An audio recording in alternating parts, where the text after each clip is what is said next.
Et s'il rêvait encore de vous chaque nuit, même après tout ce temps, même après toutes ces tentatives pour vous effacer de son esprit? Et si dans l'obscurité, alors qu'il semble si loin, si indifférent, votre nom continuait de brûler doucement dans ses pensées, comme une braise qu'aucun vent ne parvient à éteindre? Vous pensez peut-être qu'il vous a oublié, qu'il a tourné la page. Vous vous répétez qu'un homme qui fuit ne peut pas aimer vraiment. Mais au fond de vous, une voix murmure, faible mais tenace. Et si ce n'était pas vrai? Et si son silence cachait une tempête? Vous êtes sur le point de comprendre un secret qu'il ne dira jamais à voix haute. Une vérité enfouie qu'il tente désespérément de combattre. Il rêve encore de vous, même quand il prétend vous avoir perdu. Chaque nuit, il ferme les yeux, épuisé de jouer ce rôle d'homme détaché, et soudain, c'est votre visage qui revient, clair comme une étoile au milieu de l'obscurité. Il sent votre parfum, cette trace invisible que vous avez laissée dans son monde. Il revoit vos yeux, vos mains, la façon dont vous le regardiez sans jugement. Comme s'il était déjà entier, et il hait cette faiblesse, ce besoin irrationnel qui gronde en lui. Alors il se retourne dans son lit, cherche à se distraire, à penser à autre chose. Mais il est trop tard, la connexion est là. Elle vibre, elle le poursuit jusque dans ses rêves. Vous vous souvenez de la dernière fois où vous l'avez vu. Son regard était froid, ses mots durs, comme s'il voulait vous blesser, vous repousser, et vous avez cru à son indifférence. Mais ce que vous ne pouviez pas voir, c'est qu'à l'instant même où il vous tournait le dos, son cœur battait si fort qu'il en avait mal. Il vous a fui parce qu'il ne supportait pas ce miroir que vous lui tendiez. Il ne supportait pas de voir dans vos yeux tout ce qu'il refusait de devenir. Un homme vulnérable, entier, prêt à aimer sans condition. Et maintenant, dans l'obscurité, il lutte contre ses propres démons. Il revoit vos éclats de rire, votre façon de poser la main sur son bras, comme si vous pouviez calmer ses tempêtes. Il ferme les poings, tente d'étouffer ce manque qui lui dévore la poitrine. Mais plus il résiste, plus il rêve de vous. Et ce qu'il ne sait pas encore, c'est qu'un jour viendra où ses rêves ne suffiront plus. Dans ces nuits où le silence semble le protéger, il sent pourtant votre présence plus intensément que jamais.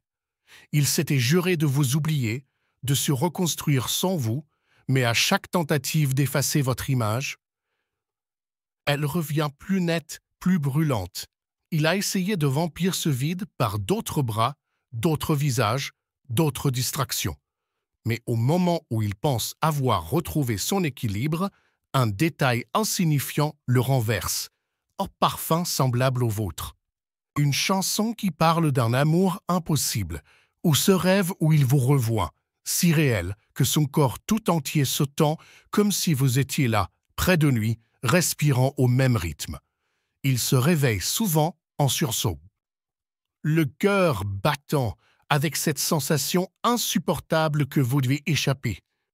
Il se lève, marche seul dans l'obscurité, et son esprit devient un champ de bataille.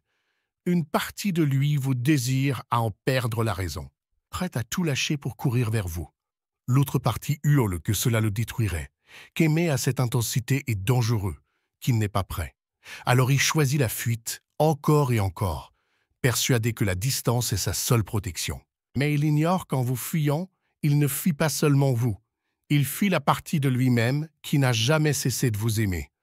Pendant la journée, il arrive à jouer son rôle, à sourire, à paraître solide.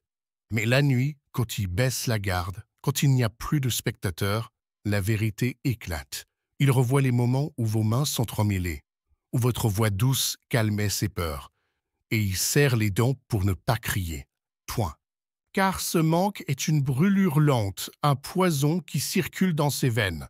Il voudrait vous effacer, mais vous êtes imprimé en lui comme un tatouage invisible. Parfois, il croit vous sentir si près qu'il tendrait la main pour vous toucher. Mais il n'y a que le vide, et ce vide est pire que tout. Ce qu'il ne comprend pas encore, c'est qu'il n'y aura jamais d'autre vous. Aucune autre ne pourra apaiser cette faim profonde qui le hante. Et, Au fond, il commence à le pressentir. Un jour, il ne pourra plus fuir. Un jour, ses rêves deviendront trop lourds à porter. Et il devra faire un choix qui changera tout. et puis, un soir, alors qu'il pensait avoir enfin trouvé la paix, il rêve de vous encore une fois. Mais cette fois, le rêve est différent. Ce n'est plus seulement une image de vous, un souvenir qui le hante. C'est une sensation profonde et irréversible, comme si vos âmes se parlaient directement, au-delà des mots, au-delà du temps.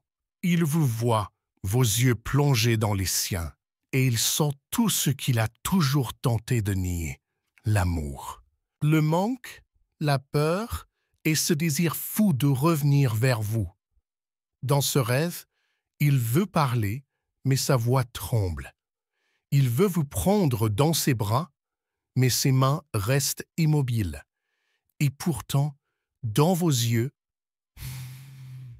il lit la vérité qu'il a fui toute sa vie.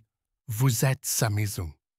Il se réveille en sueur, le cœur battant, ses draps encore empreints de votre chaleur imaginaire. Mais cette fois, il ne se tourne pas pour se rendormir. Il reste là, les yeux ouverts, les mains crispées, le souffle court, car il sait que ce n'est pas juste un rêve, c'est un appel. Et cet appel ne cessera jamais tant qu'il ne l'aura pas écouté. Dans les jours qui suivent, il essaie de reprendre sa routine, mais rien n'y fait. Tout lui rappelle votre existence. Le rire d'une passante, un rayon de lumière sur une terrasse, un mot entendu par hasard, tout semble murmurer votre nom. Il sent le poids de ce lien invisible qui l'attache à vous, cette corde d'énergie qui le ramène encore et encore à votre souvenir. Et au fond de lui, une certitude grandit. Il ne pourra plus continuer ainsi. Alors un soir, il s'assoit seul, le téléphone entre les mains. Son pouce hésite au-dessus de votre nom. Il pense à tout ce qu'il voudrait vous dire, à tout ce qu'il a tué pendant ce silence. Il sent ses murs s'effondrer, un à un. Et, pour la première fois depuis longtemps, il laisse une larme couler, car il comprend enfin que ce qu'il fuit n'est pas vous. Ce qu'il fuit, c'est l'intensité de ce qu'il ressent, cette puissance qui l'effraie et le réveille tout à la fois. Et dans un souffle presque inaudible, il murmure pour lui-même. « Je rêve encore d'elle, et je n'en peux plus. » C'est à cet instant précis qu'il sait. Le moment est venu. Il ne peut plus fuir.